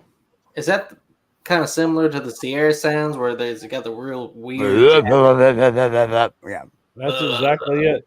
That actually happened to us our last investigation. Those sounds scared the chickens out of me as a boy. I was at the reservation down in Alligator Alley. I told you I pulled my bus over. I got out to smoke a cigarette, and I heard like teeth chatter, and I had that smell, that stinky smell, and I threw the cigarette. Again, look at the time. I gotta go. I jumped on the bus and off to Miami I went. Again, I can't explain it. It's the only time I've ever heard that. Well, I've got a theory on it, and I want to see what Steve and Elijah thinks. In my opinion, I could be wrong. I think it's a very fast-paced Native American speech when they're communicating with one another. Well, that to me again is a tall order, because we're assuming they have speech, but yet nobody has seen them use fire or use a complicated tool, like a tool they fashion together, right? So that generally means that they haven't gotten to that point. They haven't quite gotten to that speech point yet. That would, in the anthropological order, that's what it would mean to me. And again, we have to think about anthropocentrism again, and we hear this chatter and we're like, we automatically assume it's language because of that particular attribute to us. Just like we think a dog can talk and saying I love you. Well, they're mimicking or they're being taught how to say, like a parrot. does a parrot really? They have that mimicry type of ability, but they really know what they're saying. You don't hear them carrying conversations on, right? So they may pick up things and they may imitate or mimic them, but for us to go through. Now I know there's the whole Scott Nelson thing and the crypto linguist guy there that says, there is, but anthropologically it makes no sense. If they are so far advanced to have their own language, why aren't they fashioning tools using fire, or of that kind of nature? So that's to me. Although I think chimpanzees and orangutans and gorillas will use a series of sounds to communicate different things to one another, kind of a proto language. I'm more acceptable that it's a proto language, not an actual language. Yeah, and I gotta lean in the direction of what Steve's saying there, because if it is a flesh and blood creature of some kind, an undocumented primate, we really don't know what kind of sounds they make on the norm. It may be a sound exclusively to that creature, just some particular noise it can make that few other things can. You know what I mean? But and here's an interesting kind of social media thing that when I first got into this, there was very big discussion on other primates' noises and how they compare to Sasquatch noises. And like people were recording hoots and pan hoots and items in the field back then.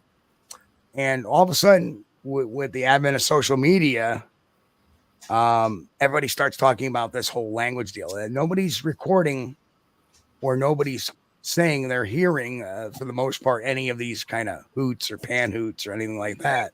When very clearly I got one of the best hoot responses in that. There's one guy that's been all over the country and out of country in Alaska, Alex Petikoff, and he says that was by far the best recording we ever got of a hoot call back, and it was just so loud, and whoop, right on back. Mm-hmm. And so, I've tried, but the funny thing is that we got to remember that a Sasquatch, if you go to an area enough, they will remember who you are, not only by visual, but by voice. So that's why, people say, well, talk to them. It's not talking to them, not necessarily maybe to communicate with them, but to kind of get them used to you and that you're not causing any harm to them. So for whatever reason, I went out there and we're all talking. We broke up into two separate groups.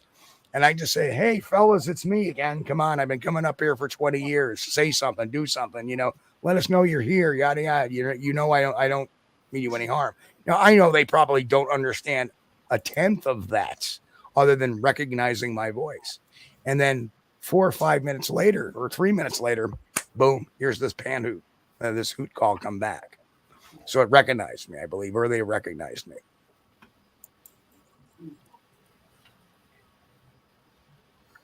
Question answered, guys.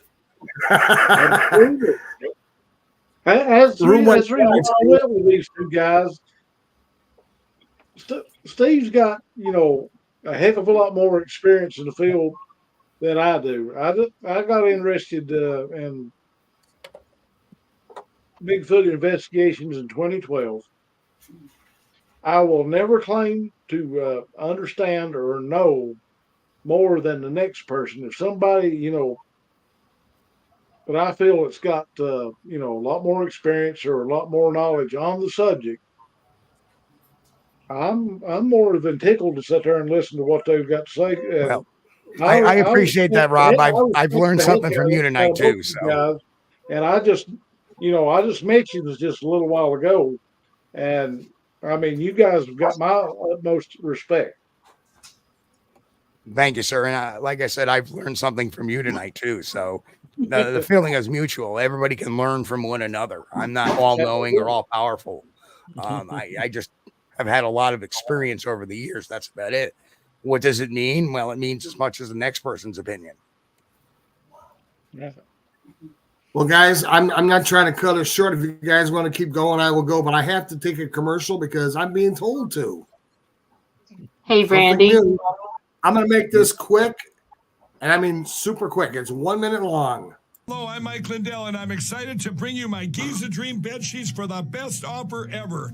We're all experiencing rising prices, but I was able to secure a limited amount of Giza cotton for a great price, and I'm passing those savings directly on to you. You can get my Giza Dream bed sheets for as low as $29.98 with your promo code.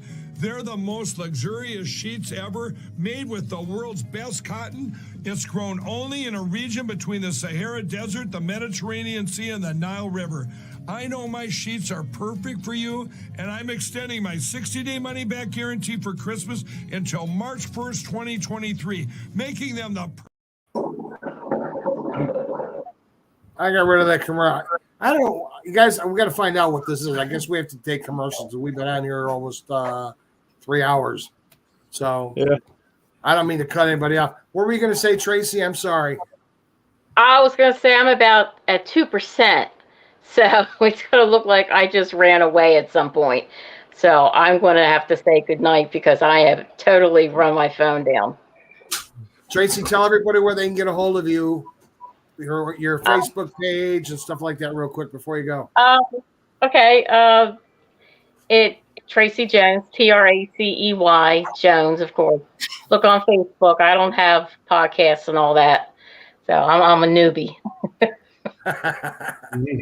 I'm happy to talk to anybody, you know. I'm going to have to go too. I want to thank you for having me tonight too as well. I really appreciate it. Thank you. It's great meeting y'all, guys. My pleasure. Y'all. If you ever want to get a hold of me, you can get a hold of me on Facebook.com/Angel Rock. And I do have 2 podcasts on UFO Paranormal Radio Network. The Angel Rock Monday night, 6 to 8 p.m. Eastern Standard Time live. And the Thing at the Foot of the Bed, Thursdays, 7 to 9 p.m. Eastern Standard Time. It was really nice to meet all of you. You have a great night, okay? And thanks again for having me. Good night. Thank you, ladies. Night. Good night. I guess I better wrap it up too. 5 o'clock comes early. It ain't before I know it does. And guys, I had a great time on here tonight with all of you. Love to do this again, and hopefully we'll have all these spiritual things happening to us. Steve, how can everybody get a hold of you? Find you? Well, I mean, you're on every network there is, so, but easiest way is youtube.com/@SquatchDTV, all one word there, at SquatchDTV or SquatchDTV.com. Sean. You can find me on Eternal X Wolfpack Paranormal on Facebook. You can find me on YouTube under the same name as well. And Serene Divine. I am co-host with Pam Harris as well. Mr. Lunsford. Well, I believe I sent everybody a friend request already. But yeah, I approved you. I'm on Facebook. I'm on my own website. I'm on everything. Just put my name in Google and everything will pop up. Elijah Henderson. I reckon my main platform is YouTube. Just look up Cryptid Studies Institute, and that's where you'll find me.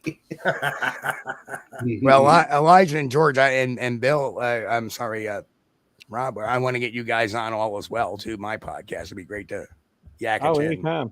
So it'll be a lot of fun. I had a lot of fun tonight. I'm sorry we had all these problems with YouTube. I guess we really jammed YouTube up tonight, big time. Somebody guys, before we go, I've got to hit this real quick. Let's see. We got Rob back in here. Rob, we're getting ready to shut it down. How can everybody get a hold of you, find out where you're at, talk to you? You can either find me on Facebook under Robert G. Effler, or you can go through NCI Podcast and find me that way. Or Go Dark Paranormal. Or Go Dark Paranormal Investigations. That is so cool, guys. Guys, I had a great time. Dave is my host. He's a terrific guy. He's got a lot of knowledge. You guys need to contact with him. And guys, before I end up the show, I'd like to thank each and every one of you. I want to thank God for all the help that he's given us. I want to thank all the soldiers, the veterans and stuff that have been out there watching the show. And I'm going to play this before we get off the air, gentlemen.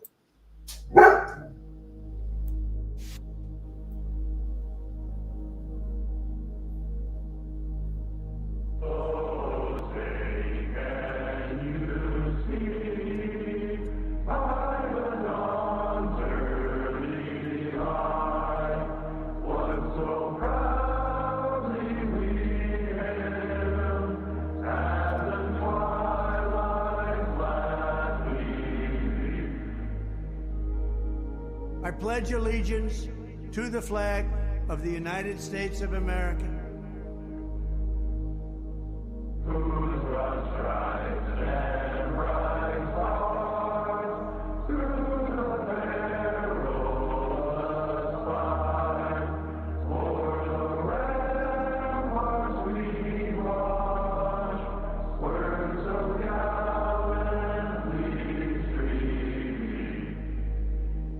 And to the republic for which it stands,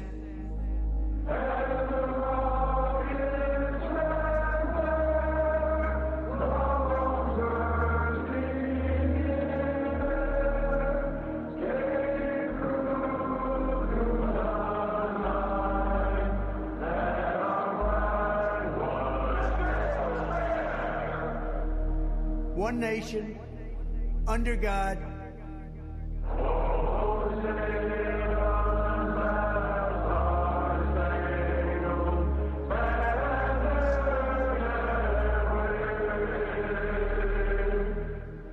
indivisible, with liberty and justice for all.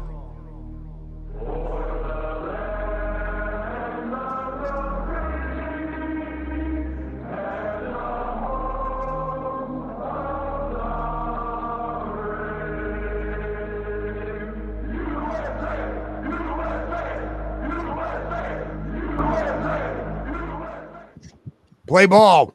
Gentlemen, I want to thank you all. Gentlemen, I want to thank all of you. I want to thank the police departments, the fire departments, all those first responders who may be in the show or watch the show.